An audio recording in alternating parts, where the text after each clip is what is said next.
ഏഴാം ക്ലാസ്സിലെ സോഷ്യൽ സയൻസിൻ്റെ ലാസ്റ്റ് യൂണിറ്റിൻ്റെ ടെക്സ്റ്റ് എക്സ്പ്ലനേഷൻ്റെ ലാസ്റ്റ് വീഡിയോ ആണിത്. ഇതും കൂടി ആയപ്പോൾ നമ്മുടെ ടെക്സ്റ്റ് എക്സ്പ്ലനേഷൻ കംപ്ലീറ്റ് ആയിരിക്കുകയാണ്. ഇനി നമുക്ക് ഡീറ്റെയിൽഡ് നോട്ട്സാണ് വേണ്ടത്. അത് ഉടൻ തന്നെ അപ്ലോഡ് ചെയ്യുന്നതാണ്. അപ്പോൾ ഇന്നലെ നമ്മൾ ഈ ഒരു ഉണ്ണുനീലി സന്ദേശത്തിൽ നിന്നുള്ള ഈ ഒരു കാവ്യത്തിൻ്റെ കുറച്ച് ഭാഗം വരെയാണ് വായിച്ചത്. ഇനി അതിൻ്റെ താഴെ ഒരു ക്വസ്റ്റ്യൻ കിടപ്പുണ്ട്. Which are the regional varieties of paddy seeds refer to in these lines? ഈ മുകളിൽ തന്നിട്ടുള്ള ലൈൻസിൽ ഏതൊക്കെ ഈ നെൽവിത്തിനങ്ങളെക്കുറിച്ചാണ് സൂചിപ്പിച്ചിരിക്കുന്നതെന്ന് ഏതൊക്കെയാണ് അതിൻ്റെ അകത്ത് എഴുതിയിട്ടുണ്ട്. ഏതൊക്കെയാണ്? കൂരൻ, ചോഴൻ, പഴവരി, കുറക്കൊങ്ങണം, വെണ്ണക്കണ്ണൻ, മോടൻ, കാടൻ, കുറുവ, കൊടിയൻ, പങ്കി, പൊങ്കാളി, ചെന്നൽ, ആനക്കോടൻ, കിളിയിറ, കനങ്ങാരിയൻ, വീരവിത്തൻ. ഇതൊക്കെയാണ് കുറേ പ്രാദേശിക നെൽവിത്തനങ്ങളുടെ ഉദാഹരണം എന്ന് പറയുന്നത്. ഇന്ന് നോക്കിയോളൂ. Local history is the writing of history using sources like memories, songs, proverbs, stories, folk commentaries, notices and invitations in addition to archaeological documents and historical documents. ഒരൊറ്റ സെൻറ്റൻസ് ആണ് കേട്ടോ. അതായത് ലോക്കൽ ഹിസ്റ്ററി എന്ന് പറഞ്ഞാൽ റൈറ്റിംഗ് ഓഫ് ഹിസ്റ്ററി, ചരിത്ര രചന അല്ലേ? Writing of history, ഹിസ്റ്ററിയെ കുറിച്ച് എഴുതുന്നതാണ്. എങ്ങനെ? യൂസിങ് സോഴ്സസ് ലൈക്ക് ഏതൊക്കെ സോഴ്സസ് ഉപയോഗിച്ച്? മെമ്മറീസ് എന്ന് വെച്ചാൽ എന്തെങ്കിലും ഓർമ്മകൾ, പിന്നെ സോങ്സ് പാട്ടുകൾ, പ്രോവർബ് പഴഞ്ചൊല്ലുകൾ, സ്റ്റോറീസ് കഥകൾ, പിന്നെ ഫോക്ക് കമൻറ്ററീസ് നാട്ടുകാരൊക്കെ ഇങ്ങനെ എന്തെങ്കിലുമൊക്കെ പറയൂലേ, അതാണ് ഫോക്ക് കമൻറ്ററീസ്, നാട്ടുവാഖ്യാനങ്ങൾ എന്ന് പറയാം. നോട്ടീസസ് അല്ലെങ്കിൽ നോട്ടീസുകൾ, പിന്നെ ഇൻവിറ്റേഷൻസ് ക്ഷണക്കത്തുകൾ, ഇതൊക്കെ ഉപയോഗിച്ച് ഇങ്ങനെയുള്ള സോഴ്സസ് ഉപയോഗിച്ച് നമ്മൾ ഹിസ്റ്ററി റൈറ്റ് ചെയ്യുന്നതിനെയാണ് ലോക്കൽ ഹിസ്റ്ററി എന്ന് പറയുന്നത്. ഈ പറയുന്ന സോഴ്സസിന് പുറമെ ഇൻ അഡിഷൻ ടു ഇതിന് പുറമെ നമുക്ക് വേറെ ഏതൊക്കെ സോഴ്സസ് ഉപയോഗിക്കാം? ആർക്കിയോളജിക്കൽ ഡോക്യുമെന്റ്സ് ഉപയോഗിക്കാം, പുരാരേഖകൾ അല്ലേ, ആൻഡ് ഹിസ്റ്റോറിക്കൽ മോണ്യുമെന്റ്സ്, പിന്നെ ചരിത്ര സ്മാരകങ്ങൾ, അതാണ് ഹിസ്റ്റോറിക്കൽ മോണ്യുമെന്റ്സ് എന്ന് പറയുന്നത്. അപ്പോൾ ഇങ്ങനെയുള്ള ആർക്കിയോളജിക്കൽ ഡോക്യുമെന്റ്സ്, ഹിസ്റ്റോറിക്കൽ മോണ്യുമെന്റ്സ്, അതുകൂടാതെ memory, songs, proverb, stories, folk commentaries, notices, invitation, ഇതൊക്കെ ഉപയോഗിച്ച് നമ്മൾ ഹിസ്റ്ററി റൈറ്റ് ചെയ്യുന്നതിനെയാണ് എന്ത് പറയുന്നത്? ലോക്കൽ ഹിസ്റ്ററി എന്ന് പറയുന്നത്. മനസ്സിലായോ? അടുത്ത സെൻറ്റൻസ് നോക്കിയുള്ളൂ. The overall life style of the region and day to day life are referred to in the local history. ഈ പറയുന്ന ലോക്കൽ ഹിസ്റ്ററിയിൽ ഓവറാൾ ലൈഫ് സ്റ്റൈൽ, അവിടെയുള്ള സമഗ്രമായിട്ടുള്ള ഒരു ജീവിത ശൈലിയും ലൈഫ് സ്റ്റൈലും ആ റീജിയനിലെ സമഗ്രമായിട്ടുള്ള അല്ലെങ്കിൽ പൂർണ്ണമായിട്ടുള്ള അവരുടെ ജീവിത രീതിയും and day to day life, അവരുടെ ദൈനംദിന ജീവിതം എങ്ങനെയാണ്, അതൊക്കെ നമുക്ക് ഈ ലോക്കൽ ഹിസ്റ്ററിയിൽ ഉൾപ്പെടുത്താം. അടുത്തത്, it is the direct reflection of the society with which each of us is connected. ഇതെന്ന് പറയുന്നത് നമ്മൾ ബന്ധപ്പെടുന്ന സമൂഹത്തിൻ്റെ ഒരു ഡയറക്റ്റ് റിഫ്ലക്ഷൻ അല്ലെങ്കിൽ നേർചിത്രീകരണമാണ്. നമ്മൾ ബന്ധപ്പെടുന്ന ആ സമൂഹത്തിൻ്റെ ഒരു നേർചിത്രീകരണമാണ് എന്തെന്ന് പറയുന്നത് ഈ ലോക്കൽ ഹിസ്റ്ററി റൈറ്റിംഗ് എന്ന് പറയുന്നത്. We can write local history using the above mentioned sources. മുകളിൽ പറഞ്ഞിട്ടുള്ള സോഴ്സസ് ഉപയോഗപ്പെടുത്തി നമുക്ക് എന്ത് ചെയ്യാം? ലോക്കൽ ഹിസ്റ്ററി റൈറ്റിംഗ് നടത്താം എന്നാണ് പറഞ്ഞിട്ടുള്ളത്. അപ്പോൾ നമ്മൾ മുകളിൽ പറഞ്ഞ എല്ലാ കാര്യങ്ങളെക്കുറിച്ചും പറഞ്ഞു. എന്താ മുകളിൽ പറഞ്ഞ കാര്യങ്ങളെന്ന് പറഞ്ഞാൽ ലോക്കൽ ഹിസ്റ്ററി റൈറ്റിങ്ങിന് വേണ്ടിയിട്ടുള്ള സോഴ്സസ് ഏതൊക്കെയാണ് എന്നുള്ള കാര്യങ്ങളാണ് നമ്മൾ പറഞ്ഞത്. ഓരോ സോഴ്സസും എങ്ങനെയാണ് എന്നതിനെക്കുറിച്ച് അതിൻ്റെ ഡെസ്ക്രിപ്ഷന് നമ്മൾ പറഞ്ഞു. അപ്പോൾ അത് കഴിഞ്ഞു. ഇനി നമുക്ക് അടുത്ത പഠിക്കാനുള്ളത് local history writing things to be noted. പ്രാദേശിക ചരിത്ര രചനയുമായിട്ട് ബന്ധപ്പെട്ട് നമ്മൾ എന്തൊക്കെ കാര്യങ്ങൾ ശ്രദ്ധിക്കണം അല്ലേ? നമ്മൾ ശ്രദ്ധിക്കേണ്ട കാര്യങ്ങൾ എന്തൊക്കെയാണ്? അതാ ഇവിടെ കുറച്ച് പറയുന്നുണ്ട്. ഏതൊക്കെയാണെന്ന് വെച്ചാൽ physiographic features, historical monuments, occupation or means of living, survival models, cultural institutions, land relations, patriotism, local self government bodies and development, bibliography. ഇത്രയും കാര്യങ്ങളാണ് ഈ ഒരു പാരഗ്രാഫിൽ വരുന്നത്. അപ്പോൾ നമുക്കിത് ഓരോന്നും എന്താണെന്ന് നോക്കാം. അപ്പോൾ ഒന്നാമത്തത് ഫിസിയോഗ്രാഫിക് ഫീച്ചേഴ്സ് എന്ന് വെച്ചാൽ ഭൂപ്രകൃതി സവിശേഷതകൾ. പ്രാദേശിക ചരിത്ര രചനയിൽ അല്ലേ, ലോക്കൽ ഹിസ്റ്ററി റൈറ്റിങ്ങിൽ നമ്മൾ ഉൾപ്പെടുത്തേണ്ട ഒരു കാര്യമാണ് ഫിസിയോഗ്രാഫിക് ഫീച്ചേഴ്സ്. ഭൂപ്രകൃതി, നമ്മൾ ഏത് സ്ഥലമാണോ ചരിത്ര രചനയ്ക്കായിട്ട് ഉപയോഗിക്കുന്നത് ആ സ്ഥലത്തെ പ്രധാനപ്പെട്ട സവിശേഷതകൾ എന്താണെന്നുള്ളത് നോക്കിയോളൂ. The accurate geographical boundaries and natural features ബ്രാക്കറ്റിനകത്ത് mountain, river, watershed of a place should be there in the history writing when it is selected for writing local history. അതായത് ലോക്കൽ ഹിസ്റ്ററിക്ക് അല്ലെങ്കിൽ പ്രാദേശിക ചരിത്ര രചനയ്ക്ക് നമ്മൾ സെലക്ട് ചെയ്യുന്ന പ്രാദേശിക ചരിത്ര രചനയ്ക്ക് നമ്മൾ തിരഞ്ഞെടുക്കുന്ന അല്ലെങ്കിൽ നമ്മൾ സെലക്ട് ചെയ്യുന്ന ഏത് പ്രദേശമാണോ ആ പ്രദേശത്തിൻ്റെ ആക്യുറേറ്റ് ജിയോഗ്രഫിക്കൽ ബൗണ്ടറീസ്, എന്ന് വെച്ചാൽ കൃത്യമായിട്ടുള്ള ജിയോഗ്രഫിക്കൽ ബൗണ്ടറീസ്, ഭൂമിശാസ്ത്രപരമായിട്ടുള്ള അതിരുകൾ, പിന്നെ നാച്ചുറൽ ഫീച്ചേഴ്സ്, പ്രകൃതിദത്തമായിട്ടുള്ള സവിശേഷതകൾ, അതാണ് ബ്രാക്കറ്റിൽ നാച്ചുറൽ ഫീച്ചേഴ്സിൽ ഉൾപ്പെടുന്നതാണ് അവിടെയുള്ള മൗണ്ടെയിൻസ്, അവിടെയുള്ള റിവർ, അവിടെയുള്ള വാട്ടർ ഷെഡ്, ഇതൊക്കെ നമ്മൾ എന്ത് ചെയ്യണം, ആ ഹിസ്റ്ററി റൈറ്റിങ്ങിൽ ഉൾപ്പെടുത്തണം എന്നാണ് പറഞ്ഞിട്ടുള്ളത്. അപ്പോൾ ഫിസിയോഗ്രഫിക് ഫീച്ചേഴ്സിൽ വരുന്ന ഏതൊക്കെയാണ് നമ്മൾ ലോക്കൽ ഹിസ്റ്ററി റൈറ്റിങ്ങിൽ ഉൾപ്പെടുത്തേണ്ടത്? ആക്യുറേറ്റ് ജിയോഗ്രഫിക്കൽ ബൗണ്ടറീസ് ഉൾപ്പെടുത്തണം, പിന്നെ നാച്ചുറൽ ഫീച്ചേഴ്സ് ഉൾപ്പെടുത്തണം. നാച്ചുറൽ ഫീച്ചേഴ്സിൽ വരുന്നതാണ് റിവേഴ്സ്, മൗണ്ടെയിൻസ്, വാട്ടർ ഷെഡ്, ഇതൊക്കെ. അപ്പോൾ ഒന്നാമത്തെ ഫിസിയോഗ്രഫിക് ഫീച്ചേഴ്സ് പറഞ്ഞല്ലോ. 2 ഹിസ്റ്റോറിക്കൽ മോണ്യുമെൻറ്റ്സ്, ചരിത്ര സ്മാരകങ്ങൾ. എന്താണ് ഹിസ്റ്റോറിക്കൽ മോണ്യുമെൻറ്റ്സ് അല്ലെങ്കിൽ ചരിത്ര സ്മാരകങ്ങൾ വരുന്നത്? There should be reference to the place of habitation, megaliths, stone inscriptions, forts, places of worship and the like. അതായത് ഈ ചരിത്ര സ്മാരകങ്ങൾ അല്ലെങ്കിൽ ഹിസ്റ്റോറിക്കൽ മോണ്യുമെൻറ്റ്സിൽ വരുന്നത് ആ സ്ഥലത്തുള്ള, അല്ലേ, നമ്മൾ ചരിത്ര രചനയ്ക്കായിട്ട് ലോക്കൽ ഹിസ്റ്ററി റൈറ്റിങ്ങിനായിട്ട് തിരഞ്ഞെടുക്കപ്പെടുന്ന ആ പ്രത്യേക പ്രദേശത്തുള്ള പ്ലേസസ് ഓഫ് ഹാബിറ്റേഷൻ, അവരുടെ താമസ സ്ഥലങ്ങൾ, അല്ലേ, ആവാസ കേന്ദ്രം ഏതാണോ അത്.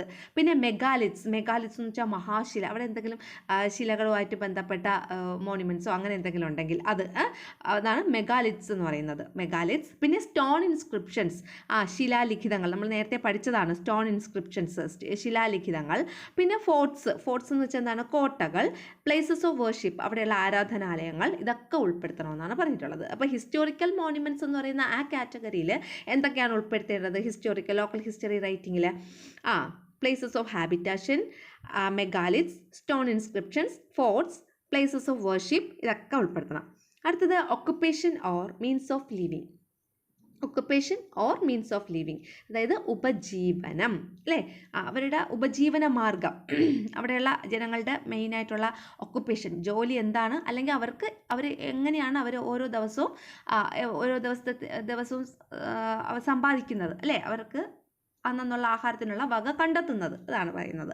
There should be indications about the main crop that is cultivated in the area.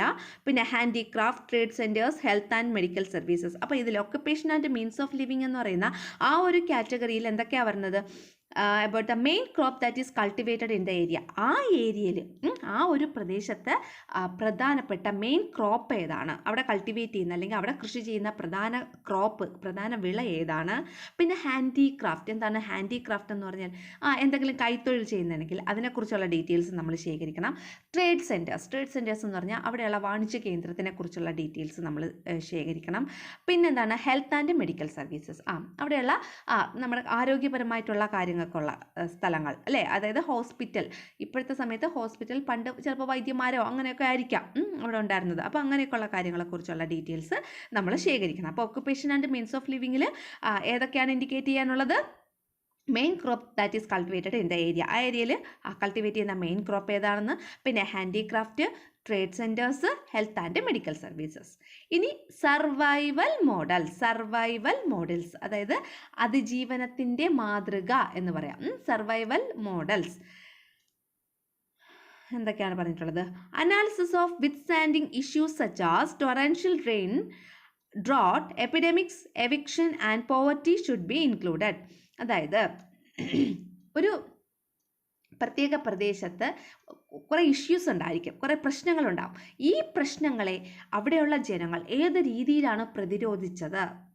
അപ്പോൾ അതിൻ്റെ അകത്ത് ഈ പറയുന്ന പ്രശ്നങ്ങൾക്ക് എക്സാമ്പിളാണ് ഇഷ്യൂസ് ഏതൊക്കെയാണെന്നാണ് പറയുന്നത്. അതിനെക്കുറിച്ച് ഉള്ള ഡീറ്റെയിൽസ് നമ്മൾ ഇതിൻ്റെ അകത്ത് ഉൾപ്പെടണം. സർവൈവൽ മോഡൽസിൽ നമുക്ക് ആ ഒരു പ്രത്യേക പ്രദേശത്തെ ജനങ്ങൾക്കുണ്ടാകുന്ന ഇഷ്യൂസ് എന്തൊക്കെയാണോ അതിനെയൊക്കെ അവർ വിത്ത്സ്റ്റാൻഡ് ചെയ്യുന്നത് വെച്ചാൽ പ്രതിരോധിക്കുക.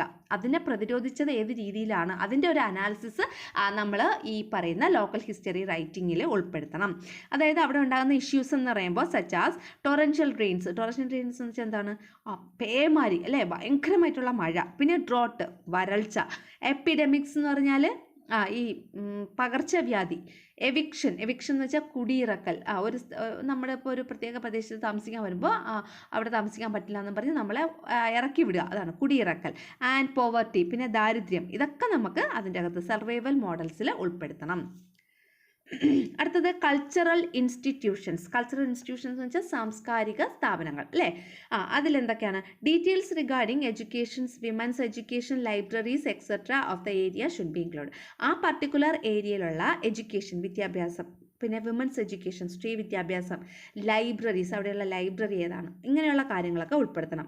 അതാണ് കൾച്ചറൽ ഇൻസ്റ്റിറ്റ്യൂഷൻസ് എന്ന് പറയുന്ന ആ ഒരു കാറ്റഗറിയിൽ വരുന്നത്. ഇനി ലാൻഡ് റിലേഷൻസ്, ഭൂമിയായിട്ട് ബന്ധപ്പെട്ട കാര്യങ്ങൾ അത് ഉൾപ്പെടുത്തണം. അതായത് ഡീറ്റെയിൽസ് ഓഫ് അഗ്രികൾച്ചറൽ ടൈഅപ്സ്, അഗ്രികൾച്ചറൽ ടൈഅപ്സിനെ കുറിച്ചുള്ള, അതായത് കാർഷിക ബന്ധങ്ങളെക്കുറിച്ചുള്ള ഡീറ്റെയിൽസ് ഉൾപ്പെടുത്തണം. ഫ്യൂഡൽ സിസ്റ്റം, അവിടെ ഉണ്ടായിരുന്ന ഫ്യൂഡൽ സിസ്റ്റം, ജന്മി സമ്പ്രദായം, അത് ഉൾപ്പെടുത്തണം.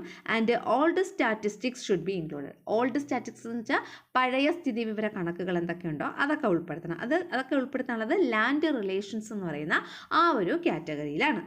ഇനി പാട്രിയോട്ടിസം എന്ന് വെച്ചാൽ ദേശീയ ബോധം. അപ്പോൾ ഒന്നാമത്തത് ഫിസിയോഗ്രാഫിക് ഫീച്ചേഴ്സ് എന്ന് വെച്ചാൽ ഭൂപ്രകൃതി സവിശേഷതകൾ. പ്രാദേശിക ചരിത്ര രചനയിൽ അല്ലേ, ലോക്കൽ ഹിസ്റ്ററി റൈറ്റിങ്ങിൽ നമ്മൾ ഉൾപ്പെടുത്തേണ്ട ഒരു കാര്യമാണ് ഫിസിയോഗ്രാഫിക് ഫീച്ചേഴ്സ്. ആ ഭൂപ്രകൃതി, നമ്മൾ ഏത് സ്ഥലമാണോ ചരിത്ര രചനയ്ക്കായിട്ട് ഉപയോഗിക്കുന്നത് ആ സ്ഥലത്തെ പ്രധാനപ്പെട്ട സവിശേഷതകൾ എന്താണെന്നുള്ളത് നോക്കിയോളൂ. The accurate geographical boundaries and natural features ബ്രാക്കറ്റിനകത്ത് mountain, river, watershed of a place should be there in the history writing when it is selected for writing local history. അതായത് ലോക്കൽ ഹിസ്റ്ററിക്ക് അല്ലെങ്കിൽ പ്രാദേശിക ചരിത്ര രചനയ്ക്ക് നമ്മൾ സെലക്ട് ചെയ്യുന്ന പ്രാദേശിക ചരിത്ര രചനയ്ക്ക് നമ്മൾ തിരഞ്ഞെടുക്കുന്ന അല്ലെങ്കിൽ നമ്മൾ സെലക്ട് ചെയ്യുന്ന ഏത് പ്രദേശമാണോ ആ പ്രദേശത്തിൻ്റെ ആക്യുറേറ്റ് ജിയോഗ്രഫിക്കൽ ബൗണ്ടറീസ് എന്ന് വെച്ചാൽ കൃത്യമായിട്ടുള്ള ജിയോഗ്രഫിക്കൽ ബൗണ്ടറീസ്, ഭൂമിശാസ്ത്രപരമായിട്ടുള്ള അതിരുകൾ, പിന്നെ നാച്ചുറൽ ഫീച്ചേഴ്സ്, പ്രകൃതിദത്തമായിട്ടുള്ള സവിശേഷതകൾ, അതാണ് ബ്രാക്കറ്റിൽ നാച്ചുറൽ ഫീച്ചേഴ്സിൽ ഉൾപ്പെടുന്നതാണ് അവിടെയുള്ള മൗണ്ടെയിൻസ്, അവിടെയുള്ള റിവർ, അവിടെയുള്ള വാട്ടർ ഷെഡ്, ഇതൊക്കെ നമ്മൾ എന്ത് ചെയ്യണം, ഹിസ്റ്ററി റൈറ്റിങ്ങിൽ ഉൾപ്പെടുത്തണം എന്നാണ് പറഞ്ഞിട്ടുള്ളത്. അപ്പോൾ ഫിസിയോഗ്രാഫിക് ഫീച്ചേഴ്സിൽ വരുന്ന ഏതൊക്കെയാണ് നമ്മൾ ലോക്കൽ ഹിസ്റ്ററി റൈറ്റിങ്ങിൽ ഉൾപ്പെടുത്തേണ്ടത്?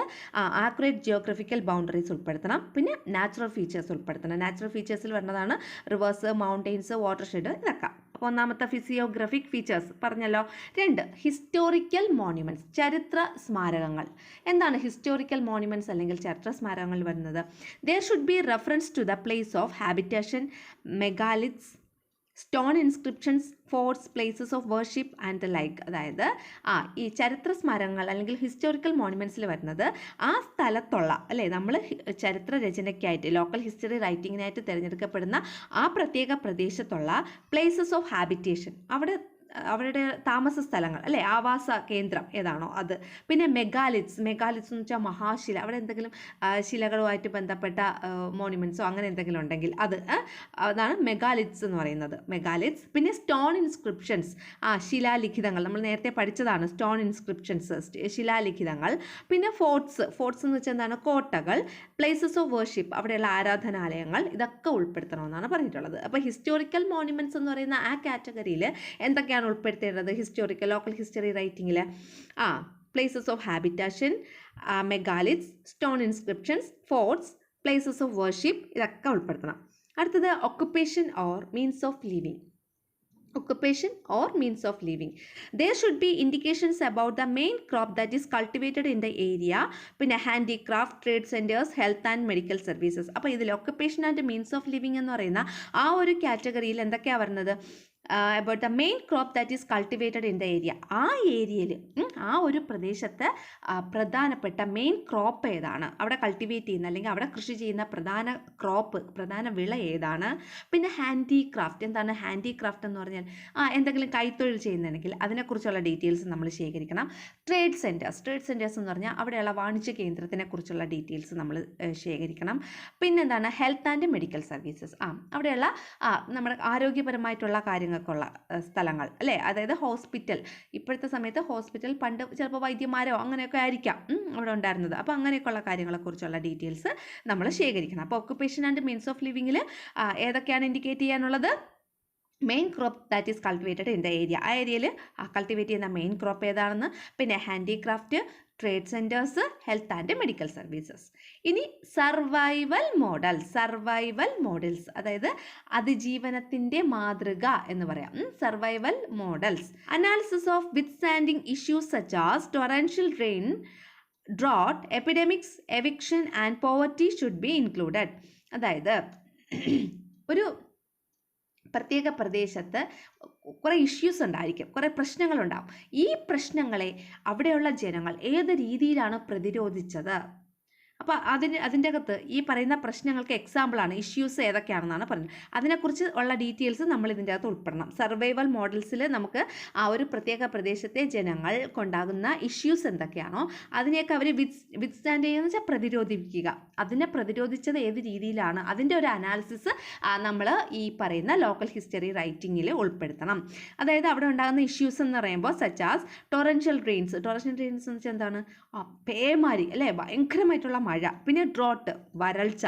എപ്പിഡമിക്സ് എന്ന് പറഞ്ഞാൽ ഈ പകർച്ചവ്യാധി. എവിക്ഷൻ എന്ന് വെച്ചാൽ കുടിയിറക്കൽ. നമ്മുടെ ഇപ്പോൾ ഒരു പ്രത്യേക പ്രദേശത്ത് താമസിക്കാൻ വരുമ്പോൾ അവിടെ താമസിക്കാൻ പറ്റില്ല എന്ന് പറഞ്ഞ് നമ്മളെ ഇറക്കി വിടുക, അതാണ് കുടിയിറക്കൽ. ആൻഡ് പോവർട്ടി, പിന്നെ ദാരിദ്ര്യം. ഇതൊക്കെ നമുക്ക് അതിൻ്റെ അകത്ത് സർവൈവൽ മോഡൽസിൽ ഉൾപ്പെടുത്തണം. അടുത്തത് കൾച്ചറൽ ഇൻസ്റ്റിറ്റ്യൂഷൻസ് എന്ന് വെച്ചാൽ സാംസ്കാരിക സ്ഥാപനങ്ങൾ അല്ലേ. അതിലെന്തൊക്കെയാണ്? Details regarding educations, women's education, libraries etcetera of the area should be include. ആ പർട്ടിക്കുലർ ഏരിയയിലുള്ള എഡ്യൂക്കേഷൻ, വിദ്യാഭ്യാസം, പിന്നെ വിമൻസ് എഡ്യൂക്കേഷൻ, സ്ത്രീ വിദ്യാഭ്യാസം, ലൈബ്രറീസ്, അവിടെയുള്ള ലൈബ്രറി ഏതാണ്, ഇങ്ങനെയുള്ള കാര്യങ്ങളൊക്കെ ഉൾപ്പെടുത്തണം. അതാണ് കൾച്ചറൽ ഇൻസ്റ്റിറ്റ്യൂഷൻസ് എന്ന് പറയുന്ന ആ ഒരു കാറ്റഗറിയിൽ വരുന്നത്. ഇനി ലാൻഡ് റിലേഷൻസ്, ഭൂമിയായിട്ട് ബന്ധപ്പെട്ട കാര്യങ്ങൾ അത് ഉൾപ്പെടുത്തണം. അതായത് ഡീറ്റെയിൽസ് ഓഫ് അഗ്രികൾച്ചറൽ ടൈപ്സിനെ കുറിച്ചുള്ള, അതായത് കാർഷിക ബന്ധങ്ങളെക്കുറിച്ചുള്ള ഡീറ്റെയിൽസ് ഉൾപ്പെടുത്തണം. ഫ്യൂഡൽ സിസ്റ്റം, അവിടെ ഉണ്ടായിരുന്ന ഫ്യൂഡൽ സിസ്റ്റം, ജന്മി സമ്പ്രദായം, അത് ഉൾപ്പെടുത്തണം. And old statistics should be included. Old statistics എന്ന് വെച്ചാൽ പഴയ സ്ഥിതിവിവര കണക്കുകൾ എന്തൊക്കെയുണ്ടോ അതൊക്കെ ഉൾപ്പെടുത്തണം. അതൊക്കെ ഉൾപ്പെടുത്താനുള്ളത് ലാൻഡ് റിലേഷൻസ് എന്ന് പറയുന്ന ആ ഒരു കാറ്റഗറിയിലാണ്. അടുത്തത് എന്താണ്? പാട്രിയോട്ടിസം എന്ന് വെച്ചാൽ എന്താണ്? ദേശീയ ബോധം, നമ്മളെ ദേശത്തെക്കുറിച്ചുള്ള ഒരു ബോധം അല്ലെങ്കിൽ ദേശത്തിനോടുള്ള ഒരു സ്നേഹം, അതാണ് പാട്രിയോട്ടിസം എന്ന് പറയുന്നത്. There can be reference to the political movements, national movements and personalities of national importance of the area.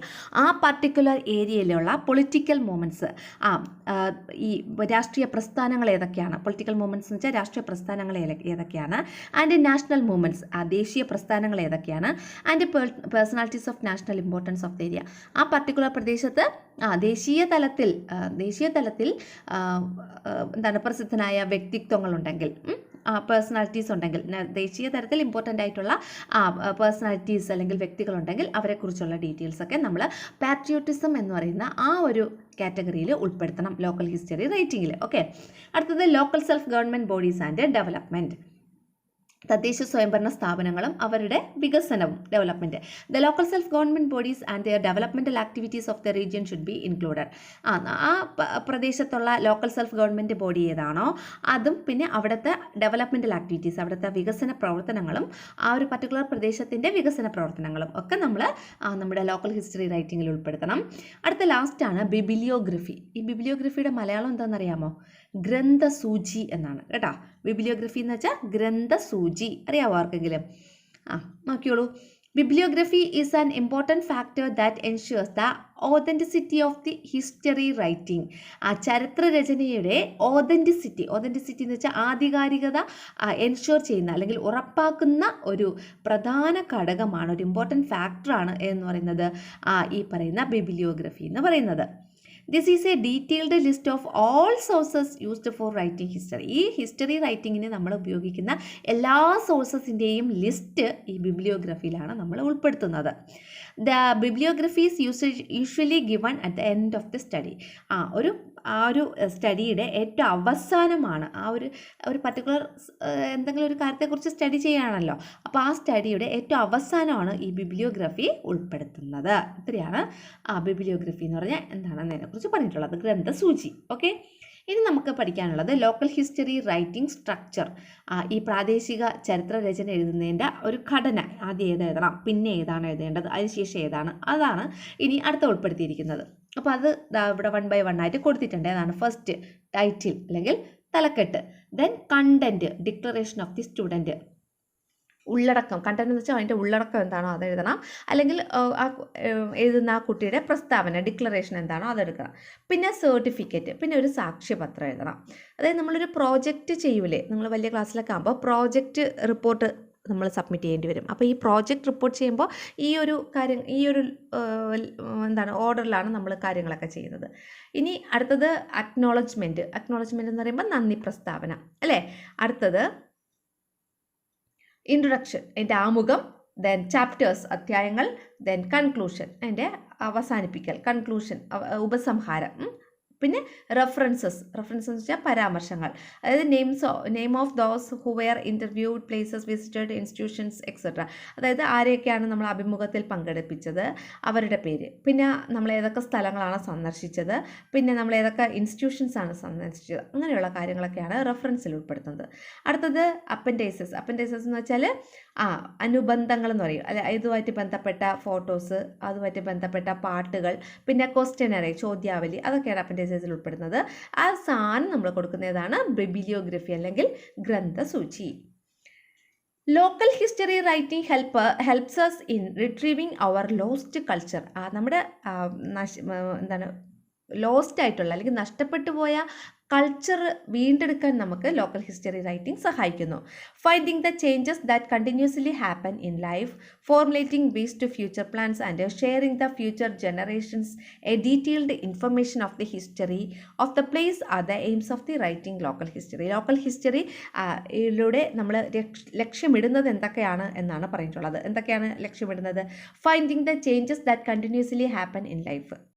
നമ്മുടെ ലൈഫിൽ അല്ലെങ്കിൽ നമ്മുടെ ജീവിതത്തിൽ കണ്ടിന്യൂസ് ആയിട്ട് നിരന്തരം സംഭവിക്കുന്ന മാറ്റങ്ങൾ, ചേഞ്ചസ് എന്തൊക്കെയാണെന്ന് കണ്ടെത്തുക. അതാണ് ഒന്നാമത്തെ പ്രാദേശിക ചരിത്രരചനയുടെ ലക്ഷ്യങ്ങളിൽ പെട്ടത്, ഒന്നാമത്തെ ലക്ഷ്യം. ഇനി രണ്ടാമത്തത് formulating the ways to future plans അല്ലെങ്കിൽ ഭാവിയിലേക്കുള്ള നമ്മുടെ പദ്ധതികൾക്ക് വേണ്ടിയിട്ട് ഒരു വഴി രൂപപ്പെടുത്തുക. നമുക്ക് ഭാവിയിലേക്ക് എങ്ങനെയാണോ വേണ്ടത് അതിനെക്കുറിച്ചുള്ള കാര്യങ്ങളെക്കുറിച്ചൊരു ധാരണ ഉണ്ടാവും. അതിന് വേണ്ടിയിട്ടുള്ള കാര്യങ്ങൾ നമ്മൾ രൂപപ്പെടുത്തുക. അതാണ് രണ്ടാമത്തത്, formulating the ways to future പ്ലാൻസിന് വേണ്ടിയിട്ടുള്ള ഒരു വേ അല്ലെങ്കിൽ ഒരു വഴി ഫോർമുലേറ്റ് ചെയ്യുക അല്ലെങ്കിൽ ആ വഴി രൂപപ്പെടുത്തുക. ലാസ്റ്റ് എയിം, അവസാനത്തെ ലക്ഷ്യം എന്ന് പറയുന്നത് എന്താണ്? 3 ലക്ഷ്യങ്ങളാണ് ഇവിടെ പറഞ്ഞിട്ടുള്ളത്. അതിൽ ലോക്കൽ ഹിസ്റ്ററി റൈറ്റിംഗിൻ്റെ എയിംസ് എന്തൊക്കെയാണെന്നുള്ളത്, ലക്ഷ്യങ്ങൾ എന്തൊക്കെയാണെന്നുള്ളത്. അവസാനത്തത് എന്താണ്? Sharing the future generations a detailed information of the history of the place.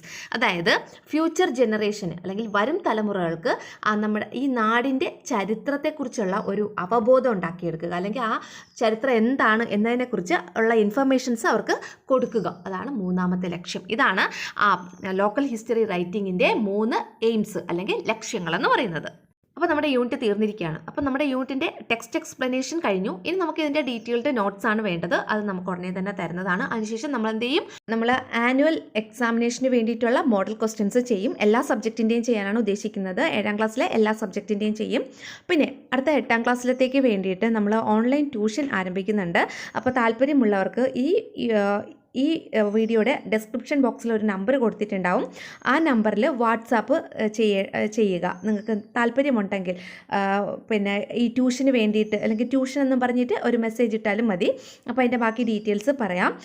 Fees ഒരുപാട് ഉണ്ടാവില്ല. ഫീസ് വളരെ ചെറിയ ഫീസിലായിരിക്കും പഠിപ്പിക്കാൻ ഉദ്ദേശിക്കുന്നത്. എല്ലാ സബ്ജക്റ്റും എടുക്കാൻ വേണ്ടി ഉദ്ദേശിക്കുന്നുണ്ട്. അപ്പോൾ ജസ്റ്റ് മെസ്സേജ് ചെയ്യാം താല്പര്യമുള്ളവർക്ക് കേട്ടോ. Thank you.